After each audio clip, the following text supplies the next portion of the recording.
Добър вечер на всички. Радвам се да ви видя в този вечерен час тук. Сега, днешното разглеждане, както го обявихме и както беше обявено днес сутрин и както всички знаете, ще бъде спасител на квадрат. Това е една лична опитност, от която може да извадим много добри и много полезни поуки за нас. Спасител на квадрат. Както виждате в момента, това е плажа във Варна. Обявявам това не като публично богослужение, обявявам го като публична презентация. Имайте това предвид. Какво става, когато хората отиват на плажа? За какво отиват там? Те отиват, за да прекарат малко спокойни часове, за да релаксират, за да съберат малко витамин D чрез кожата си с слънчевите лъчи, за отдих и за удоволствие, нали така? Една от най-големите опасности обаче, която може да им се случи, наистина ги дебне в този момент. И това е голямата възможност от удавяне. За тази цел човечеството още от древни времена, за да се справи с експлоатацията на водата, така е направил няколко умения. И Библията не говори за плуване, и Библията има няколко случая на водно спасяване. Говорим за водно спасяване на последните глави на Деяния. И доколкото ми е известно, това е един от най-ранните случаи, значи преди 1800-1900 години в литературата, когато се споменава водно спасяване. Коварството на ситуацията е, че хората отиват там да си почиват и забравят за опасностите, които ги дебнат. И така, с течение на времето, правителствата в множествено число на всички държави почти, е решил, вместо да има загуба на човешки живот, да има една служба, която да се грижи за спасението на хората. Затова хората да не претърпяват никаква загуба или повреда на здравето си или загуба на живота си. Това за да не стане. На български думата спасител има отношение като нещо, като в свършена форма. Тоест, аз спасявам нещо, което е изгубено. Докато на английски е много по-точна. На английски думата е lifeguard, която състои от две думи. Английски навсякъде, повечето от нас би трябвало да го знаят. Life and guard. Life означава живот, guard означава пазя. Значи въпросът не е ти да извадиш човека от водата, когато вече се дая, въпросът е да предотвратиш удаване. И това е задачата, и ако отворите всеки учебник за спасител, на първо място спасителя той трябва да предотврати. Виждате в момента, това е плажа на Албена, това е нашия градски плаж. Хората отиват, разбират се, представете си един трудов човек, който е работил цял ден на нивата, имал си 2 седмици, е взел почивка, идва и иска да се потопи в морето. Обаче той не знае правилата за безопасност във водни условия. В тази ситуация той прави, което инстинкта го кара да прави. А това не винаги е най-доброто за него, нито за неговото здраве, нито за неговия живот. Това е плажа в Дърбан, ако ви се вижда малко черен, това не е примерно, че е мръсен или че някой е горял дървета. Това има сол на титана, която го прави с черен цвят. Това не е цапа. Аз работя като спасител и в Южна Африка, и в Дърбан. Първо искам да кажа, не работя за прехрана, не работя за прехрана и мога да кажа, че повечето спасители, първо искам да поздравя цялата спасителска агитка, поне виждам 10 спасителя тук. Добър вечер, благодаря много, че дойдахте. Това са моите колеги. Също искам, особено в VIP ложата, това е баща ми, който е бивш спасител. Искам и него да поздравя с добре дошъл. На всеки, който идва за пръв път в тази сграда, който иска да слуша. Сега, както винаги, за да направим нашите гости да се чувстват още по-удобно, искам да попитам, има ли някой, който е дошъл тук за първи път? Освен спасителската агитка, които познавам. Благодаря. Някой друг? Някой друг още? Добре. За тези, които са, за госпожата, която идва за първи път, искам да ви направя личен подарък. На този диск има няколко много хубави християнски филми и има цялата Библия на MP3. Може да се я слушате. Просто искам това да бъде един подарък от нас всички за вас. Мога да го оставя тук, когато искате, може да се го вземете. Така че да продължа с това нещо. Да бъдеш спасител, това не означава, че ти трябва да работиш за пари. Мога да ви кажа, че една чистачка в една банка взема повече. Ти трябва да обичаш тази работа, за да можеш да стоиш 9 часа, работим от 8 до 5, да можеш да стоиш 9 часа под слънцето и не само да стоиш, ами да наблюдаваш хората така, че да ги пазиш, да не се удавят. Казахме, че първата задача на спасителя е да преотврати удавяне, а не да спаси. Вече оттам нататък, ако се появи критична ситуация, наистина трябва да се пристъпи към спасяване и изваждане от водата, за което са нужни, разбира се, умения. Потомствен спасител съм, както казвам, това е баща ми на 18 години, през годината 1959. По-възрастни от нас се спомнят отдих и култура, аз не си го спомням. Отдих и култура, това е някъде втора-трета буна. Той в момента тук е спасител и пази няколко училища от лагеруващи ученици, които са на палатка там. Които са дошли. Лично той е извадил повече от 100 човека от водата. Аз съм малко като, нали знаете, червения барон Рихтхофен, който на самолета си е отбелязвал колко самолета е свалил на враговете. Аз така съм си отбелязвал, моите са стигнали до 17. Неговите са над 100.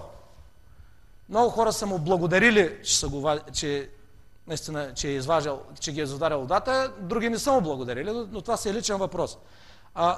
Той е тренирал водна топка, той е бил ватерполист, тренирал заедно с Иван Славков, така наречения Бати, с Никола Ексеров и с други моментни знаменитости. Това е отбора му в Спартак София, водна топка. Това е през 1961 година, тогава е на 20. Това е моят отбор в Южна Африка. Това е нашата кула на Спасителя. Виждате? Ние сме, както виждате в момента, 7 души спасители. Това е нашия менеджер, Майк Рубенхаймер. Това са 7 души спасители. Има кула, от която се гледа отгоре. 7 души спасители е съвсем по-добре, отколкото 2 души, както е в България, но поради обясними причини това е така в България. Въпреки че има 7 души спасители, на другия пост, значи около километър от нашия пост, понеже там постовете не са като в България на 100 метра, са на километър. Ще ви обясня системата как става на спасяване. Значи на километър от нас имаше 14 човека на поста и човек се удави на 100 метра във водата. Защо? Защото те си приказваха и не си гледаха работата. Моето лично предложение към менеджера беше да ги хванеш и да ги обесиш на кулата. Защото не си гледат работа и това е довело до загуба на човешки живот. 14 човека, един поне да го беше видял. Сега, как става пазенето в Южна Африка? Виждате, че има една кула, тук, в този край, има една кула, около 5 метра висока, с едно знаме червено и жълто. Виждате, че тук има един знак за пловец навътре, една кула има още по-нататъка, същата с един пловец навътре също. Значи, отделя се един район, в който хората могат да плуват. Зад тая линия е забранено. А какво правим ние, виждате спасителя тук с червените шорти? Ние сме като едни овчари и гледаме да канализираме хората да не излизат от това нещо. Ще ви обясня защо това е така в Южна Африка. Виждате, вълните са огромни, океана видя огромни вълни. Буни там не могат да се строят. Ако се бяха построили буни, разбира се, плажа ще да бъде много по-тих, както на първа и на втора. Пиер или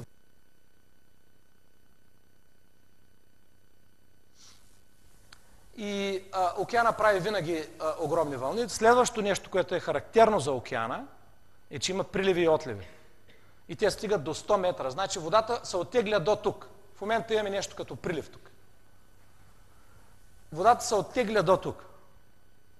И след това се връща. Това става в продължение на 6 часа. Морето е динамично. Това става, понеже Луната се върти около Земята и водата я следва като набъбва в двете посоки. Тоест на всеки 6 часа имаме набъбване на водната повърхност.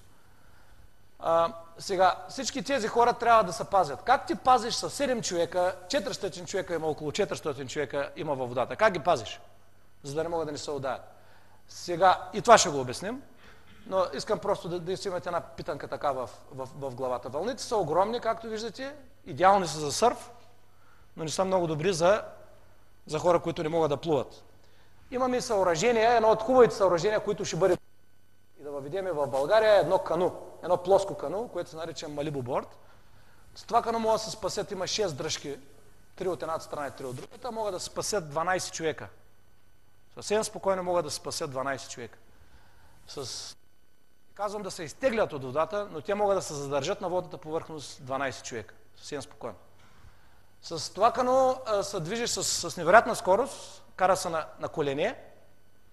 Аз в момента съм легнал и легнал може да се кара се на колене, може и да се сърфира. То е кухо. Усещането е невероятно като се кара, е много бързо и бързо може да се притечеш на помощ, много по-бързо, отколкото с плуване. Ако видиш пловец за затруднение, виждате, шамандури няма. Виждате, че няма шамандури, понеже при тия вълни шамандурата никой няма да остане там. През 50-те години се опитаха да направят заграден плаж, така че и акули да няма на плажа, но нямаше как да стане, понеже вълните го събориха. Така че изтрая само една година. Нямаме шамандури и затова с малибоборда се прави така наречения воден патрол, water patrol. Това се прави, за да може хората да се чувстват в безопасност. Но слагаме двама с малибоборд, отстрани, един отзаре и още два спасителя отстрани. Така че хората, когато се види някой в затруднение, веднага да се притече на помощ. Мене ме се е случвало лично, малко индийчи 5 годишно, сложили са му жилетка и са окачили на кану. Представете си 5 годишно индийче на кану. И то гребе, обаче вълната го събаря и аз гледам една жилетка плува. Имайте предвид, че удаването е тиха смърт, там няма викане. Удаването е много тиха смърт. Тя става без много викове. Под водата не са вика. Гледаме тая спасителна жилетка плува отгоре. Понеже то индийчето е мъничко, то е толкова малко, че няма как тая спасителна жилетка да го закопче. Когато е паднало от кануто, тя спасителната жилетка отива нагоре, то пада надолу. И то е под водата в момента. Хващаме цялата жилетка от кануто, ако не го бях видял, има още малко секунди и след това почва нещо, което не може да се по някакъв път предотврати. Хваща жилетката и окачих на кануто. Трябва много добре очките да играете, много добре да знаеш на какво да гледаш. Ако ви се случи такъв плаж, 5000 човека във водата. Някои са си взели сапуна и верото. Сериозно и говоря. Говоря е сериозно. Това не е на моя плаж и добре, че не е на моя плаж. Няма как да се контролира. Това е на Коледа и на Нова година. Представете си, тия хора, те въобще не са виждали море. Те виждат някаква огромна вода, а те като виждат огромна вода, що да не отидат да се изкъпят. Някои от тях прекарват цяла Нова година на плажа. Носят си и козите, носят си и жените, имат по 2-3 жени някои и всичко става на плажа. Слънце, въздух и туризъм, както се казва, здрав и бодър организъм, нали те? Виждате какво става вътре. Как се пазят тия всички хора? Разбира се, че има удавяне. Не може да прикрепим един ангел към всеки един от тях, така че да ги пази. Няма как да стане. Разбира се, че има удавяне. И удавяне има, знаете ли защо? Защото се употребява алкохол. И това е една от много лошите причини. Има всякакви животни, разбира се, живеем на тропика. Тая акула ни хапи, този рог, където виждате, е фактически забъй, но колегата все пак се е дигнал краката за всеки случай. Всякакви животни има. На тая акула фактически ти можеш да я яздиш. Има и китова акула, която е огромна и която съвсем спокойно може да я хванеш и да я яздиш. Не съм яздал до сега. Това съм аз по време на работа. Отваряме плажа. Трябва да напишем кога е прилива и отлива. Това са тези четирите, както виждате, висока вода, ниска вода, тези четирите отделения. Тук и трябва да кажете колко е температурата, осведомяваш публиката. Виждате колко далече е сега водата. А тя идва до тук. Водата е пълна с всякакви създания. Едно от тях много неприятно, когато духне източния вятър, ги докара от вътрешността на океана. Една малка медузка, това е около 5 см, както го гледате. Пипалата и са около 1-2 метра дълги. Пари с хормонална отрова в лимфните жлези, така че ако ти се намотай на краката, може да те удари в слабините, или ако те удари в ръцете, може да те удари в в лимфните възли под рамената. Болката е невероятна. Мене като му жили за пръв път, едва не изгубих съзнание, но вече ме жилят редовно и съм им свикнал. Противоотровата, понеже това е киселина, разбира се, се неутрализира и слагаме оцет, който бъде така ожилен от това нещо, става. Когато има източен вятър, казваме на хората, излизайте от водата, ще ви охапи тая медузка, казва се Blue Bottle. Аз съм го научил на 4 езика да им го казвам. На зулу звучи така. Куку, умзинто, куку умзинто езизинкайо еманзини. Да не си мислите, че лъжа, ще ви го повторя. Куку умзинто езинзинзайо еманзини. И на зулу съм го научил. Имаме радиостанция, където комуникираме с хората и това е много добре. А хората са дисциплинирани, много интересно.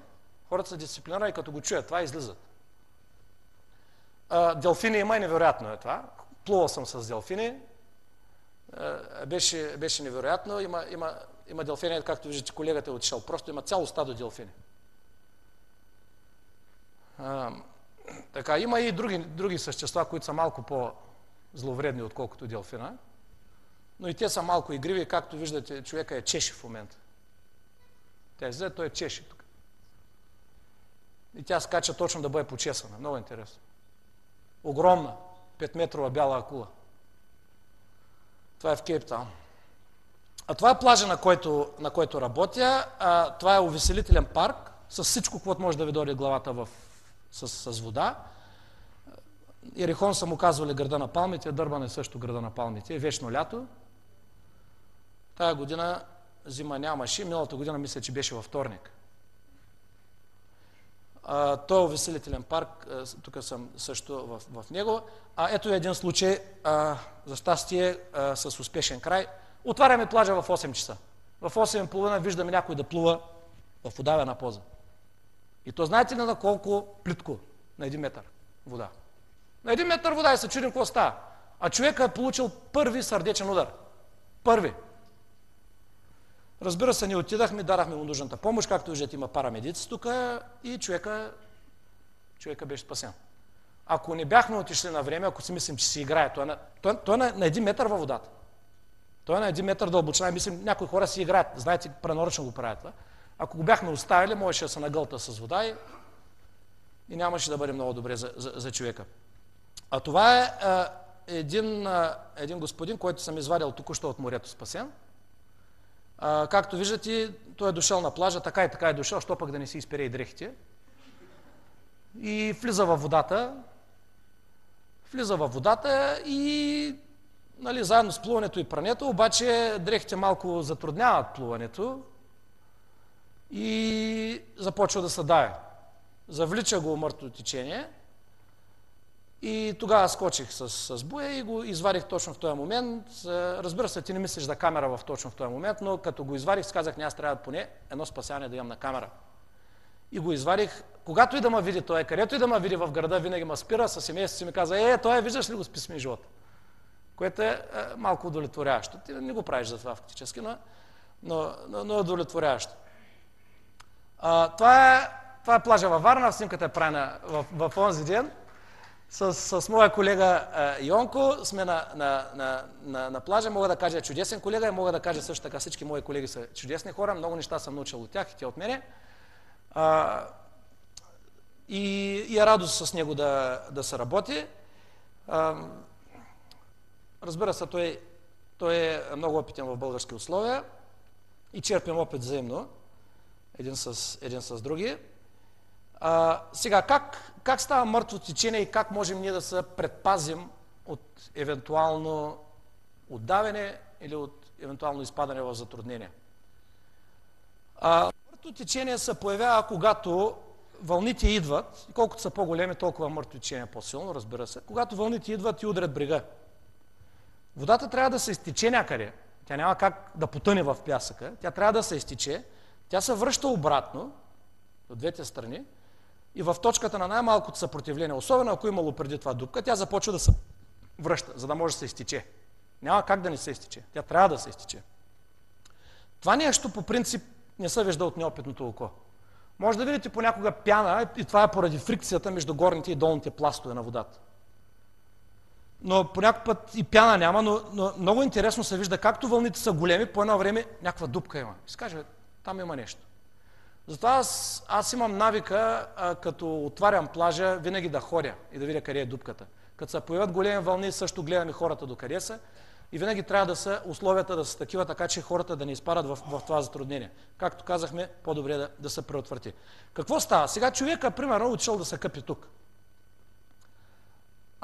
Когато той е тук, той тръгва да се връща, той е изморен вече, вълните го блъскат, той идва тук, а тук вместо на 10 метра от брега, вместо да може да се върне, течението го почва да го завлича, то го вкарва в рипа, той се опитва да излезе, тръгва да се връща назад, което е най-голямата грешка. Децата учат алгебра и квадратни уравнения в училище, обаче те не учат как да се спасяват от мъртво течение.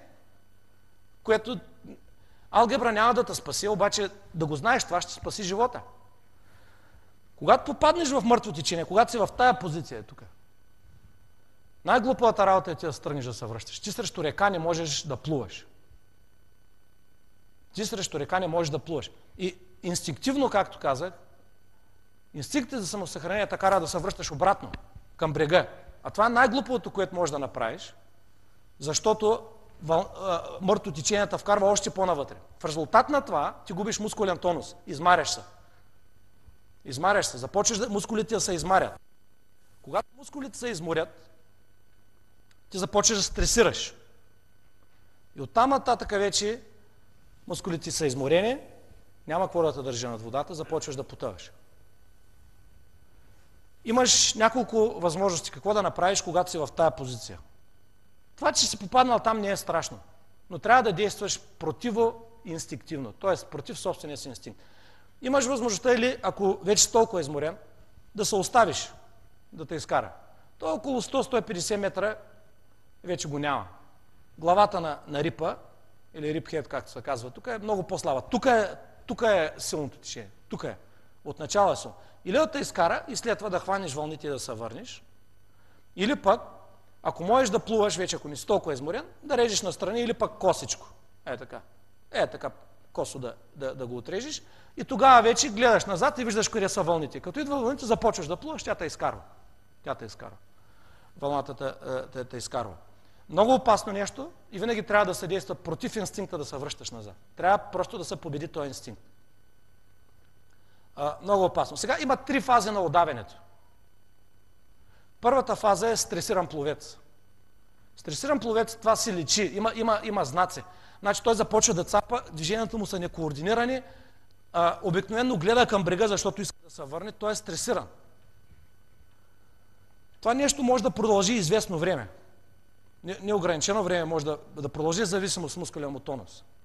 Ако това нещо не се забележи от спасителя, преминава се в следващия стадий активно потъване, активно даване. Активното даване се различава от първата фаза, че вече пловеца е загубен мускулен тонус, той няма контрол, той започва да потъва. Започва да потъва главата нагоре, надолу. Главата нагоре, надолу. И фазата надолу става по-дълга, отколкото фазата отгоре. Дишайте спокойно, не се давай. Надолу, нагоре, нагоре, надолу. Цапанията също се увеличават, ако може такива да има. Става много неприятна фаза. Тази фаза, за нещастие, трае само от 20 до 60 секунди. От 20 до 60 секунди. Малки деца 20 секунди, възрастни могат да издържат до 60 секунди.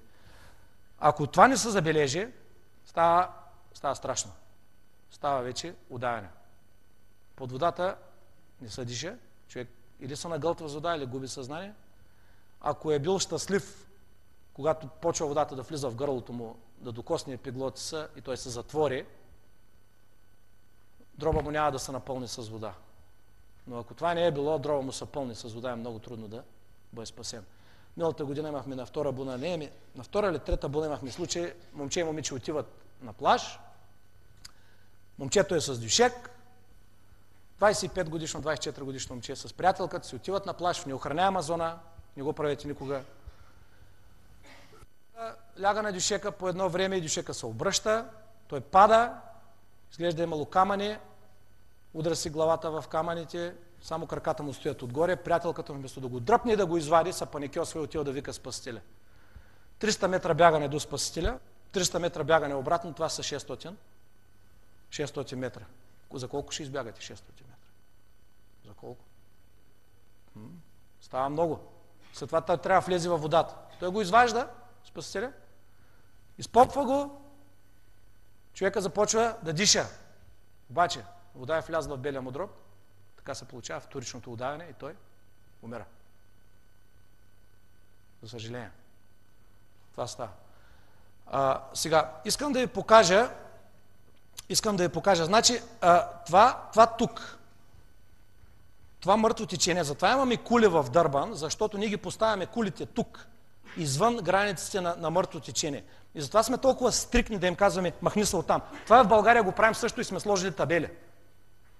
Но пред плажа трябва да има една занималня с учителка по български, която да ги учи на азбуката. Защото някои хора не могат да четат български. Виждат го и не го четат. В резултат на това попадат точно това. Ние трябва да ги свирим.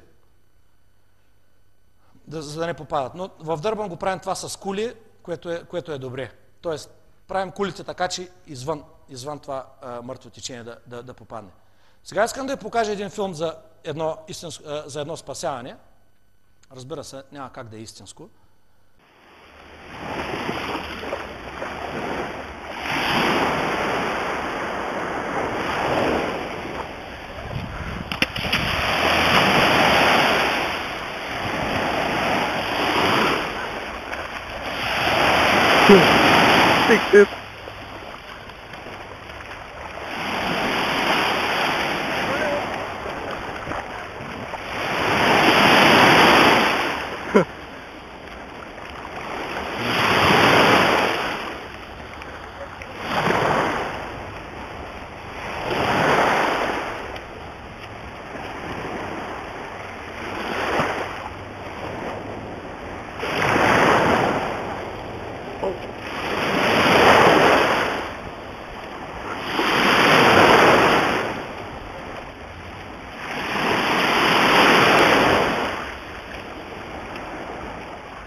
Когато намерим човек.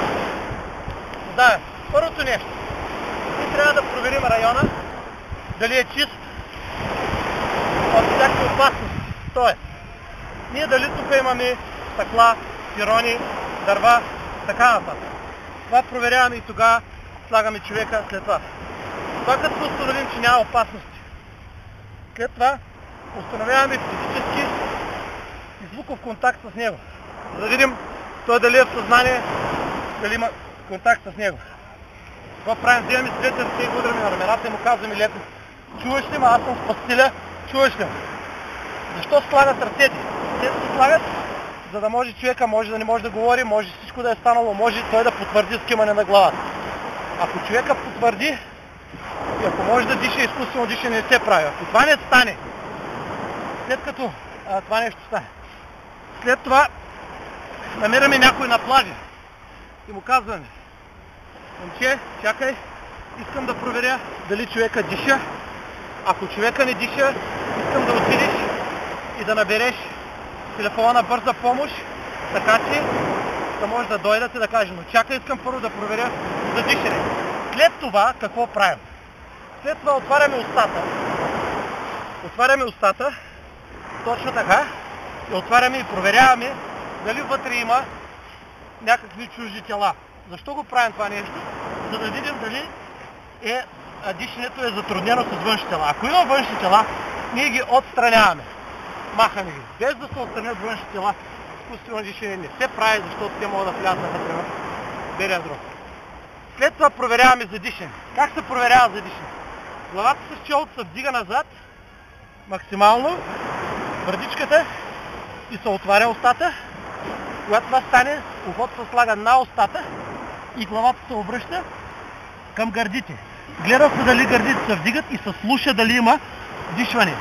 Ако няма вдишване, тогава ние казваме на човека, който чака тук за бърза помощ: отиди и веднага извикай бърза помощ и кажи им, че го чакаме на плаж. Човека вече е заминал. Вика бърза помощ идва вече насам. Какво пристъпваме да правим в този момент? Започваме да правим изкуствено дишане. Главата е обърната, слага се, ръцете се слагат на носа, се пристъпва към изкуствено дишане. Правят се две дълбоки вдишвания. Когато това стане, ръцете се слагат по този начин, една в друга, главата се слага на стернума, на равнището, на гръдните зърна, се слага, ръцете са опънати, ръцете не са сгънати, ръцете са опънати и се правят 30 компресирания с дълбочина около 1/3 на гръдния кош. Започва 1, 2, 3, 4, 5, брои на глас, 6, 7, 8, 9, 10, 11, 12, 13, 14, 15, 16, 17, 18, 19, 20, 21, 22, 23, 24, 25, 26, 27, 28, 29, 30. Отново се правят две дишвания, главата е назад, носа се хваща, държи се брадичката, не се хваща на гърлото да се затруднява дишането, брадичката се вдига, отново две дишвания. Сега, има опасност, когато правим дишване, много често това се случва, пациента да започне да повръща. Какво се прави в това нещо? Ръката се взема тук, главата се държи, взема се и в противната на нашата страна човека се обръща, слага се ръката така, ръката по този начин и човека се източва от повръщането. От това се отваря и се проверява за чужди тела пак за повръщането, за да може да се източи. След като източим човека, продължаваме отново с изкуственото дишане. Отново казахме, главата се вдига.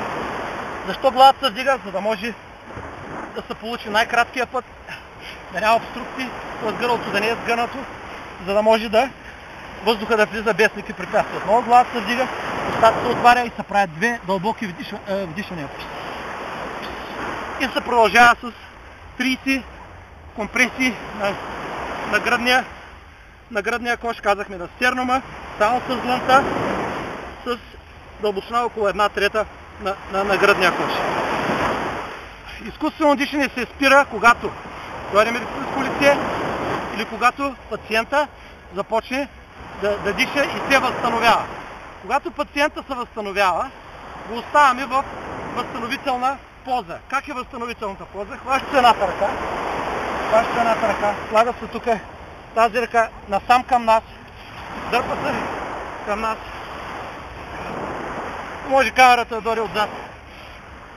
И човека се оставя в възстановителна поза и пациент се остава да почива.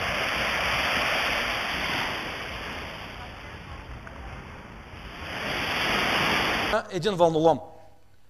Зад този вълнолом е неохраняема ивица. Точно на деня след Коледа, 26 декември, отидах и видях, че плуват хора тук. Точно е тук плуват хора. Им казах, махнете се, защото около този вълнолом се получава едно страшно мъртво течение и те завлича. Няма как да плуваш навънка, няма начин.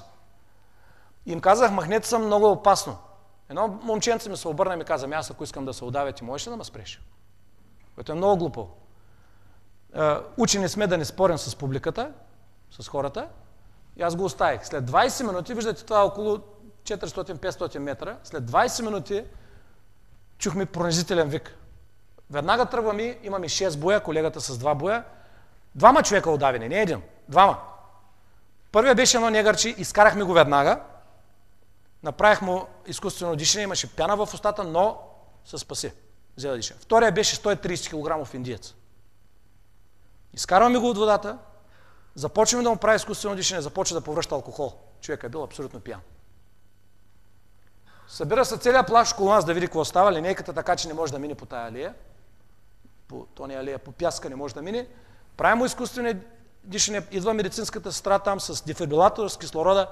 Половин час се мъчим да го оправим, докато помпим, той повръща алкохол. Помпене, повръщаме алкохол. Ужас. И човека умря. Човека умря. Алкохол е много лошо нещо, особено свързан с морето. Повишава желанието, намалява способности.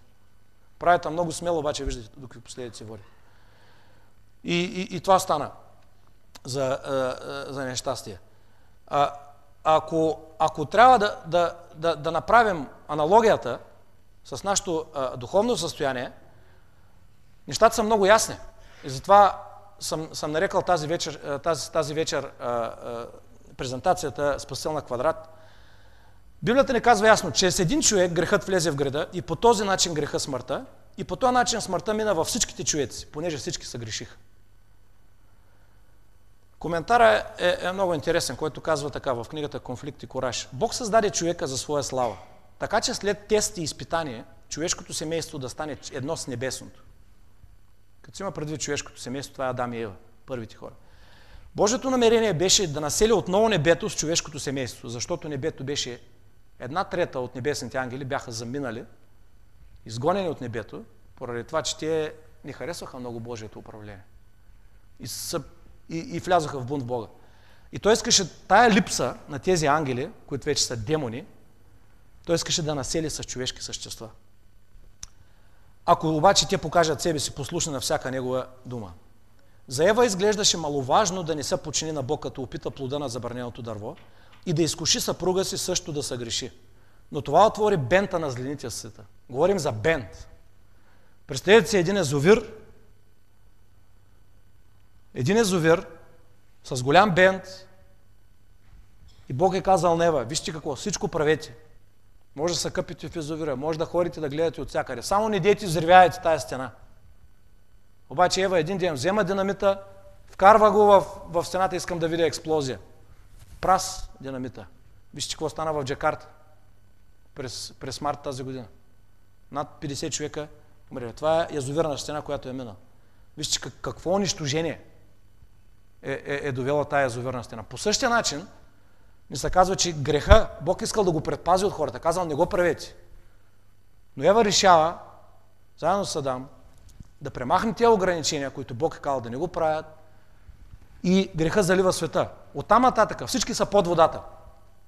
Всички са под водата в този момент. Всички станаха грешни. И тогава Бог препоръчва своята любов в това, че когато бяхме грешници, Христос умря за нас, Христос ни спаси. Така, щото както грехът бе царувал и докара смъртта, така да царува благодата чрез правдата и да докара вечен живот, чрез Исуса Христа, нашия Господ. Защото по благодат сте спасени. Нека никой да не си прави никаква илюзия, че давещия се не може да направи нищо, за да се спаси. Няма го барон Мюнхаузен, където казва: като се давиш, просто се хвани за косата си и се изкарай. Няма как да стане. Когато човек се дави, трябва някой да дойде да го спаси, иначе той ще се отдави. Трябва да има някой, който да го извади. Ако го няма този някой, човека ще се отдави. Така че нека да си представим фигуративно цялата земя залята с вода.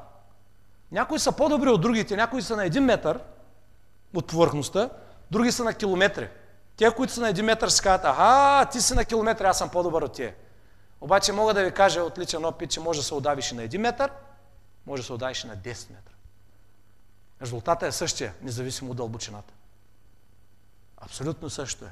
Така че Библията казва: няма добър ние. Всички сме грешни, се казва.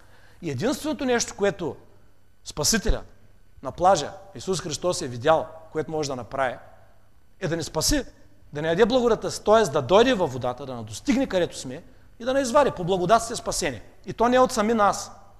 Някои си казват, знаете ли кога сега, аз ще направя това и това добро, ще построя чешма, ще дам всичките си пари на някой болница, си завещая апартамента на сирачетата. Каквото и да правиш, каквото и добро да правиш, това не ти решава проблема, че ти си под водата и ти не можеш да дишаш. Въпрос на време е, когато ще умреш. И то не говорим за тази смърт тук, като зароят в земята. Не говорим за тая, не говорим за вечна смърт.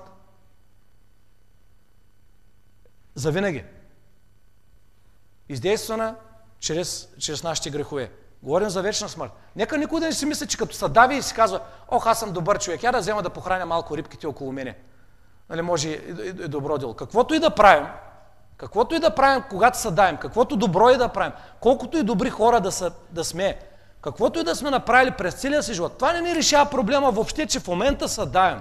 Трябва някой отвънка да дойде и да наизкара. И нека това да го разберем изключително добре. Ще го повторя. Тая ситуация няма как да се разреши извън. Освен извън себе си. Трябва някой да дойде и да наизкара. И затова се казва по благодат. Някой трябва да реши да го направи. Друго нещо. Ако се спомняте с 130 кг индиец, който преди малко казах, моите инструкции бяха: не влизайте там, там е опасно. Което беше за добро на цялото общество там, на цялата публика, на всичкия народ там. Обаче имаше хора, които си казват, не, ще направя по друг начин. По същия начин и в днешно време, абсолютно в днешно време, хората си казват, Бог си е дал там неговите работи, нали, не кради, убивай, не иде, ама това работите са писани глупости, сега може да ги слушаме, може да не ги слушаме. И в резултат се получава пак удавяне. Библията ни казва много ясно. Да пазиш заповедите на Господа и повеленията му, които днес ти заповядам за твое добро. Всичко, което Бог ни е дал, Той не го е дал за да ни ограничава, а дал ни го е за наше добро. Същия начин указанията на Спасителя. Не дей влизай там, не дей отивай. Те не са за това да те ограничава. Спасител няма какво да прави и идва и е член на гестапо и гледа да унижава хората и да ги прави на кайма. Не е така. Не е така. Спасителят е там, за да направи почивката колкото се може по-безболезнено. Да не е такива случаи. Всички заповеди на Бога, всичко, което Бог ти казва, е за твое добро. Знаете ли защо? Защото Той те е създал. Чисто и просто. Нека да разгледаме два библейски случая относно спасяване. Матей 14 глава 22-33 стих четем. В четвъртата стража едно време са нямали часовници, както нашите, и са мерили нощта по стража. Първа, втора, трета, четвърта стража. Той дойде към тях, разбира се, имали са пясъчни слънчеви часовници, не го отричам. Но имали са и този начин на мерене на времето. В четвърта стража той дойде към тях, като вървеше по езерото. А учениците, като видяха да ходи по езерото, смутиха се и думаха, че е призрак, и от страх извикаха. Исус веднага им проговори, казвайки, дерзайте, аз съм, не бойте се.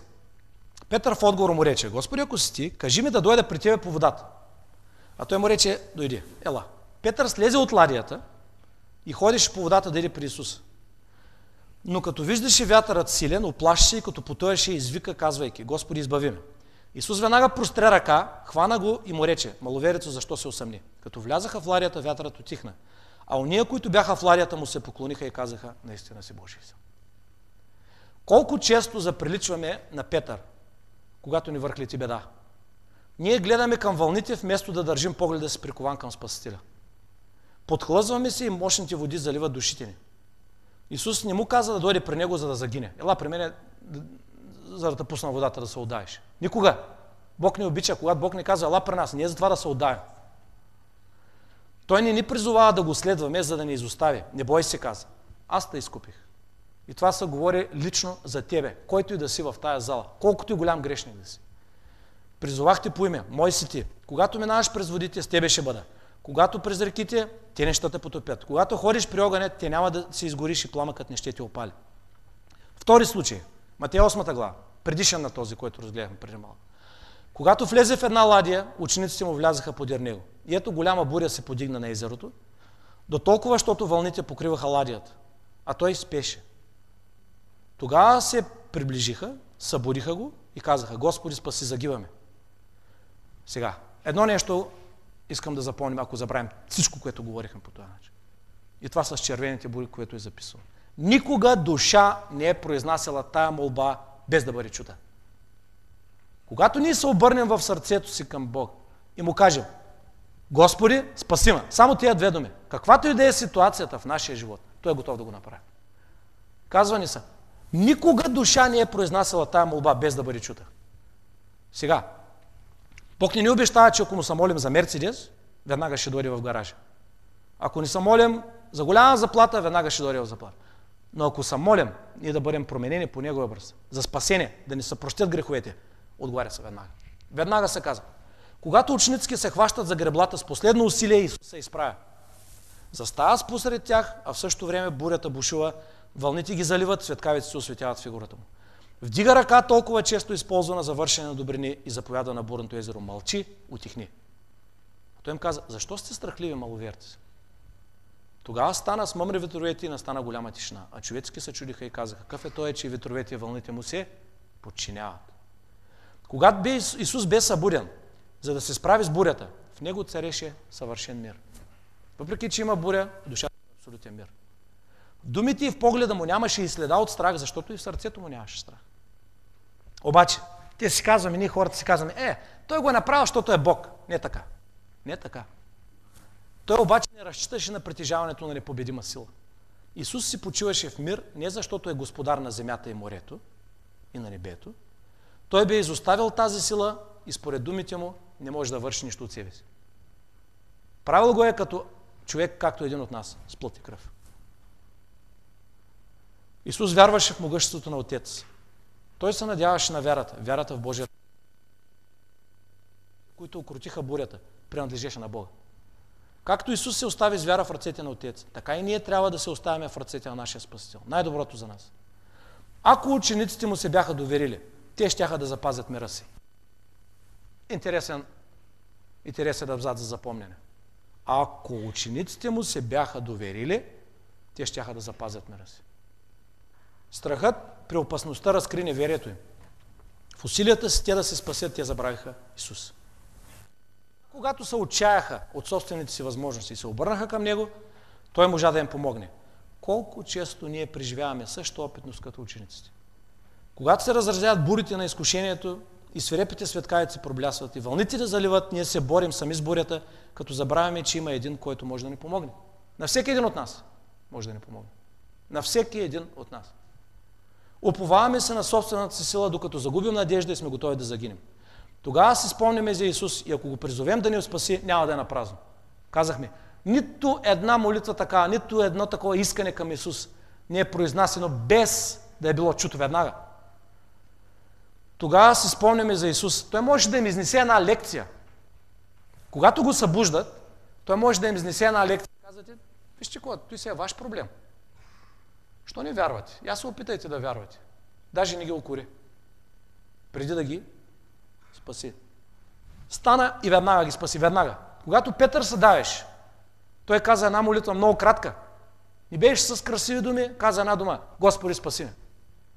Веднага Исус го така. Не го укори. Не му каза: чакай се, ти дойди, обаче ти не ми вярваш на мене. Затова сега ще се отдавиш. Нашия Бог не е такъв. Не е такъв. Ако някой ви го описва като такъв, той не е моя Бог. Не е Бога на Библията. Нашия Бог е любов. Въпреки че му е мъчно, забележете, на Бог му е мъчно да укорява нашето неверие, надеяност. Той никога няма да пропусне да ни даде помощта, от която се нуждаем. Никога! Където и да го призовеш. Исус казва: ако който дойде при мен, аз никога няма да го изгоня. Никога няма да го изгоня. Знаете ли какъв беше проблема на Юда? Той го предаде и отиде и се обеси. Ако не беше се отишъл да се обеси, ами беше отишъл на кръста, говоря в условно наклонение, но въпреки това искам да ви го кажа. Ако той беше отишъл на кръста и казал: Исусе, прости ме, Исус ще му прости точно там. Обаче, дявола му беше седнал на главата и той не отиде да поиска Исус прощение. Отиде и се обеси. Каквото и да направите, колкото и големи грешници сте да сте, на 10 метра да сте потънали в грях и никога да не виждате даже слънчева светлина над главата си, Исус е там. Само му кажете: спаси ме, той ще го намери където сте. На суша или по море, ако имаме Спасителя в сърцата си, няма защо да се боим. Има и друг духовен урок в чудото на укротяването на бурята. Животът на всеки човек свидетелства за истинността на думите от Писанието. Нечестивите са като развълнувано море, защото не може да утихне. Няма мир за нечестивите, казва нашия Бог. Грехът е разрушил нашия мир. Докато душата не покой, не можем да намерим покой. Ще имаме постоянно бури. Само Исус може да укроти бурята. Трябва божествена сила. Никаква човешка сила не може да контролира властта си сърцето страст. Няма такава сила. Ние сме с толкова безпомощни, колкото бяха учениците при укротяването на бурята. Но този, който усмири с думи вълните на Галилея, е изрекал думи на мир за всяка душа. Колкото и да е свирепа бурята, тези, които извикват към Исус, Господи спаси ни, ще избавят. Ако ти дойде много лоши събития в живота, ако ти дойде ярост, ако ти дойде гняв, ако ти дойде каквото и да е в живота, имай предвид тая буря, която е в тея, колкото и да е честна, колкото и да е чувства, че е толкова реална. Тази буря, когато дойде, винаги се обърне към Исус, Той ще спаси. Винаги. Той ще го избави. Какво му струваше това обаче? Струваше ли му нещо? Така, да го прости, нещо струваше ли му? Нека да видим какво казва на пророчеството. Причите Христове. Помни, че Христос рискува всичко, абсолютно всичко, собствения си вечен живот, собствената си божественост, всичко. За нашето спасение не само неговия живот беше поставен под риск, но цялото небе, самото небе беше поставено в опасност. Представете си какво би било станало, ако той беше попаднал под ударите на греха. Съгласил на изкушенията на дявола. Цялото небе ще да бъде в опасност. Исус рискува цялото небе за един радостен, за един тебе. Цялото небе. Цялото небе. Само заради един пак ще да го направи. Цялото небе поставено в риск заради тебе. Представи си каква цена имаш. Колко струваш. Дори ако хората ти кажат, че си пълен буклук и нищо не става от тебе. Исус не те оценява така. Той постави цялото небе в риск за тебе. За мене. Този, който беше в Божия образ, говори се за Исус. Нека винаги да си представим, че Исус не е това, което често гледаме в картините. Един бедняк с късани дрехи или гол на кръста, разпънат, кървящ. Това е когато наистина страдаш. И наистина той дойде и беше наистина беден и наистина беше разпънат на кръста. Но той е този, който е направил всички планети. Когато излезете в морската градина, сега ще видите една ярка звезда. Това е най-голямата планета в Слънчевата система, Юпитер. Ако вкарате всички планети в Слънчевата система, в Юпитер още място ще остане празно. 1300 пъти по-голямо от Земята. Представете си какво чудо е това. А само една планета. Този Исус е направил не само това, а направил всичко, което очите ви виждат. Видимото и невидимото. Той е в Божия образ. Бог нито е бил роден, нито ще умре. Има живот в себе си.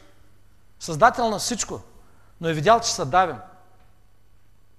Цената на спасението е неговия живот. Той е трябвало да умре. Ние да живеем. Който като беше в Божия образ, пак не счете, че трябва твърдо да държи в равенството с Бога. Но се отказа от всичко. Отказа се от божествеността си. Оставя на небето. За да може да слезе и да стане човек, защото ако беше слязал като Бог, нямаше да има нито един жив. Но се отказа от всичко, като взе на себе си образ на слуга. Може да вземеш образ на слуга и да ти викат. Я да не си това, я да не си онова, що не направи това? Като знаеш, че преди това ангелите са имали чест само да дойдат при тебе с закрити лица и да ти кажат: Ваше Величество, какво искате да направим? Ще бъде наше удоволствие да го извършим. Само като го знаеш това нещо, съзнанието, каква борба има в душата. Стана подобен на човеците. Вкъщи, някои къщи има хлеба. Гадно, отвратително животно. Може да си представите за един момент, че всички хлебарки в цялата Варна са под заплаха на умиране. И ти ги виждаш, че умират и това гадно, отвратително животно, си кажеш: аз искам да ги спася. Аз искам да ги спася. Много хора ще си кажат: много добре, че хлебарките умират. Някаква епидемия ги е хванала. Но Исус ни каза така. Каза: аз ще стана хлебарка, за да мога да умра за всички хлебарки, така че те да могат пак да живеят. Сравнение с ангелите, сравнение с непадналите същества, ние сме като хлебарка с човек. Гнусно, гадно, долно животно. А за Исус да не избави от това, е умрял за нас. е умрял за нас. Представете си какво означава жертвата му. Да станеш хлебарка, за да можеш да ги спасиш.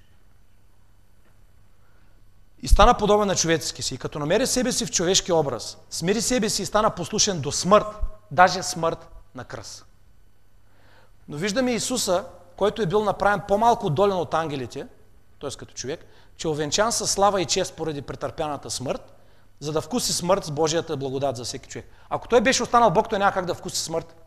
Трябваше да стане човек, за да може да вкуси смърт. Единственият, който е знал, че се роди, и той се роди с ясното съзнание, че той се ражда, за да умре. Представете си да имаш ясното съзнание, че ти ще се родиш, за да умреш. За да възвиши падналия човек, Христос трябва да го достигне където иде. Същото нещо е със Спасителя. Той трябва да достигне давещия се точно където иде. Той не може да му каже, ела по-малко тук към брига, аз ще спасе като дойдеш. Трябва да го достигне точно където иде. Затова трябва да го достигне. Ако е надълбоко, дълбоко. Трябва с плавниците, с маската започне да го търси. И го търси. Той взе човешко естество и понесе недъзите и опадъка на расата. Този, който не познаваше какво е грях, стана грешен за нас. Представете си. Това не го казвам аз. Това е Коринтияни 5 глава 21 стих. Той се унижи до най-долните дълбини на човешката стръп. Унижи се. За да може да бъде способен да достигне човека и да го извади от падението, в което грехът го беше захвърлил. И все пак някои хора не искат да дойдат на спасение.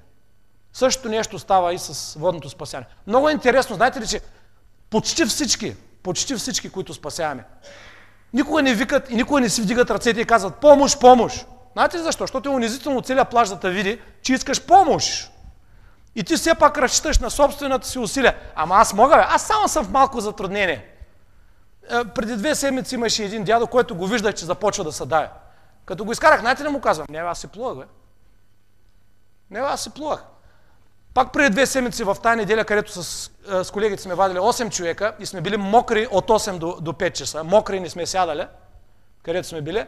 Пак така гледам двойка. Попаднали са в мъртво течение. Сега момчето може да плува, обаче момчето не може да плува срещу течението. А момичето вече е завлечено от мъртво течение. Тръгвам към тях. Преди това извадихме една двойка, възрастни. Ги извадихме и на колегата давай буя. Идва колегата с буя, идват още колеги. Отиваме пред двойката и момчето казваме, няма проблем, бе. Както няма проблем, момичето заминава. Въобще не го слушам. Изкарахме и него и нея. Значи, повечето хора смятат за нещо унизително да искаш помощ. Какво толкова ще стане? По-добре е да се удавиш с достоинството си, отколкото да викаш за помощ и да те изкарат. А пък има и най-лошите случаи. Това ми се случи преди месец. Помощ, помощ, викаш един, като отидах, към аз майтап се направих. Да, и това се случва. Това се случва и се е случило и на колеги се е случило. Някои колеги така действат малко по-убедително в тази ситуация и ги убеждават с подръчни средства да не го правят втори път. И мога да ви кажа, че втори път няма да го направят. В дружбата се е случило такова нещо. Мога да ви кажа, че втори път няма да го направят. Гордото сърце се стреми да се спечели спасението. Аз мога да плувам, аз ще се върна. Но както нашето право, така и нашата годност за небето могат да се осигурят само чрез Христовата правда. Само Спасителя може да ни изкара. Господ не може да направи нищо за възстановяване на човека, докато той, убеден в своята слабост и освободен от самодоволство, не се постави под Божие ръководство. Едва тогава може да получи дара, който Бог иска да му даде. И ще ви кажа един чудесен пример.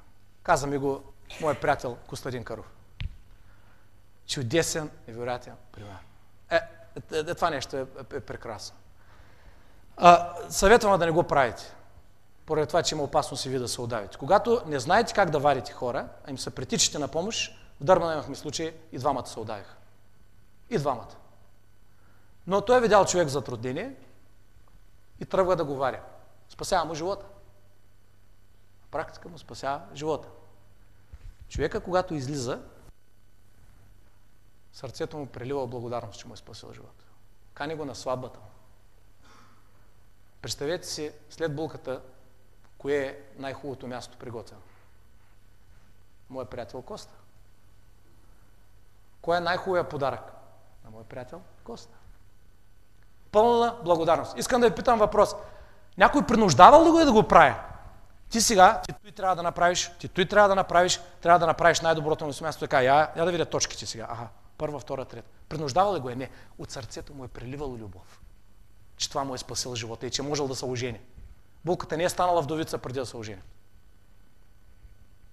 Сърцето му е преливало от благодарност. И по същия начин ние с Бога. Много хора дявола ги пази от добрата вест, че Исус е техен спасител. Им казва, чакай, той има друго за какво да стои, са църковни работи, мен не ме интересува толкова. Дявола ги пази от това. Но това не намалява факта, че те са спасени в собствената му кръв. И онези, които чувстват принуждаваща се Божия благодат, четем в пътя на Христа. Принуждаваща Божия любов, питат колко най-малко може да бъде дадено, за да посрещнат Божиите изисквания. Аз той ще направя, готов съм. Те не питат. Не търсят по-нисък стандарт, но целта им е съвършено и съобразяване с волята на техния спасител. Както човека не е търсил най-малкото, което може да му даде, ще да ще го почерпя един алтай и една кифла в сладкарницата. Не. Най-доброто. Със сериозно желание те му подчиняват всичко и проявяват интерес, пропорционален на стойността на обекта, към който се стремят. Голото изповядване на Христос без тази дълбока любов слушайте го хубаво, празни приказки, суха формалност и тежко робство. И ако хората виждат в нас, християните, суха формалност, празни приказки и тежко робство, няма как да дойдат при Исус. Няма как. Колко много хора обаче смятат, че не са достатъчно праведни, за да дойдат при Христос. Нека да не си мислим това въобще. Никой не очаква от давещия се, той да стане праведен, че тогава да дойде при Христос. Не. Надяваш се да станеш по-добър чрез собствени сили? Никога. Но може ли етиопяне на кожата си или леопардът петната си? Тогава ще можете да правите и вие, които сте учени да правите зло. Не можем със собствени сили да се избавим. Няма как. Просто няма. Не можем дори даже и да се покаям. Някой казва, чакай сега. Може да дойде той при Христос, ама я да видим първо да се покая. Няма как да стане. Първо отиваме при Христос, тогава Христос ни дава и покаяние, и приемане, и всичко. Няма как да станем по-добри без Христос. Няма такъв начин. Както нямаше начин на Исус, като беше в бурята, нямаше как бурята да спре от само себе си. Нямаше как.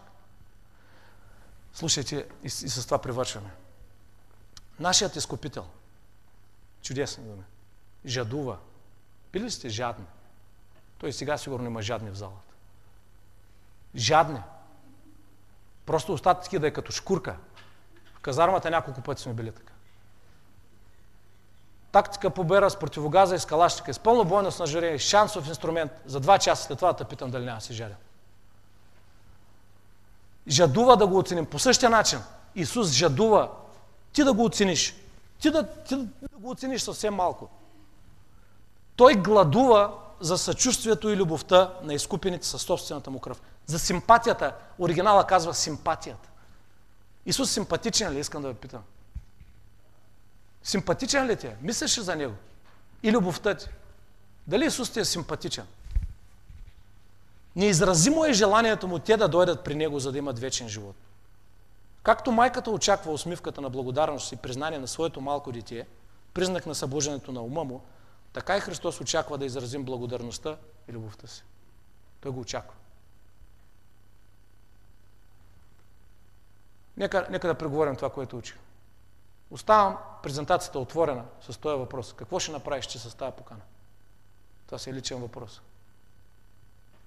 Мога да ви кажа, че един ден, когато Исус дойде и когато всеки един си види живота като на кино, тогава се казва, че тия, които са го приели, отиват в вечен живот. Тия, които не са го приели, отиват в вечно погубление. Тогава той няма да каже на тия, които ще отидат в погубление, т.е. в ада. Няма какво да го крием, в ада е. И там има огън. И там има мъка, плач и скърцане.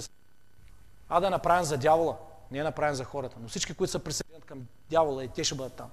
Той няма да им каже, вие отидете в дявола, понеже ви бяхте големи алкохолици, ви бяхте големи наркомани, ви бяхте големи крадци, ви бяхте големи такива. Нито един няма да му каже такова нещо. Няма да му каже такова нещо. Мога да ви кажа, че между спасените ще има бивши наркомани, бивши алкохолици, бивши крадци, бивши убийци. Всякакви има между спасените. А между неспасените ще има и хора, които са ходили цял живот на църква, обаче не са направили. Знаете ли каква е разликата?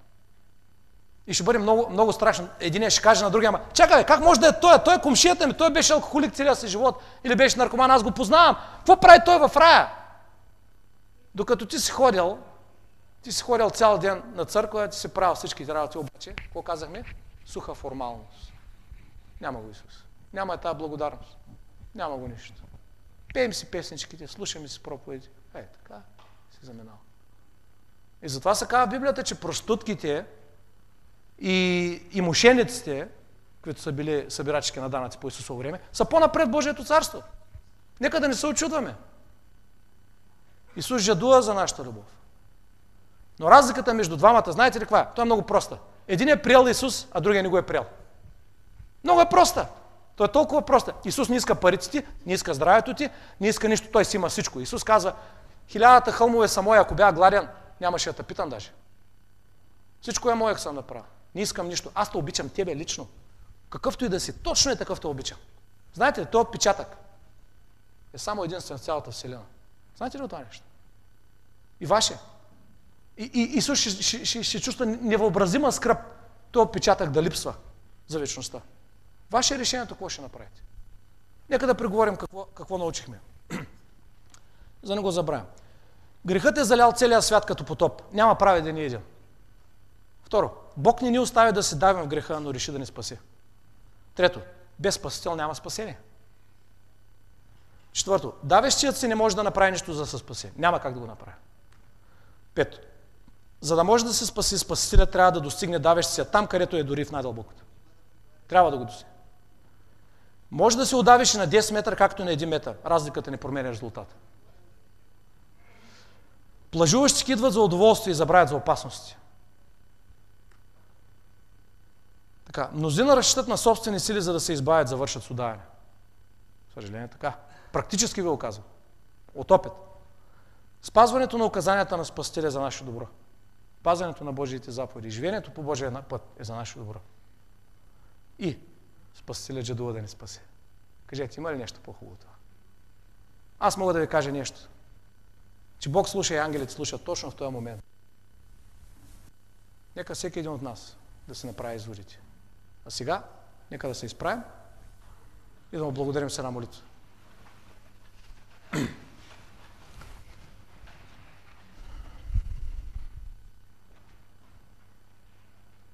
Благодарим ти, Исусе, че ти толкова не обичаш, че жадуваш и гладуваш за нашето признание, за нашата симпатия и за нашата любов.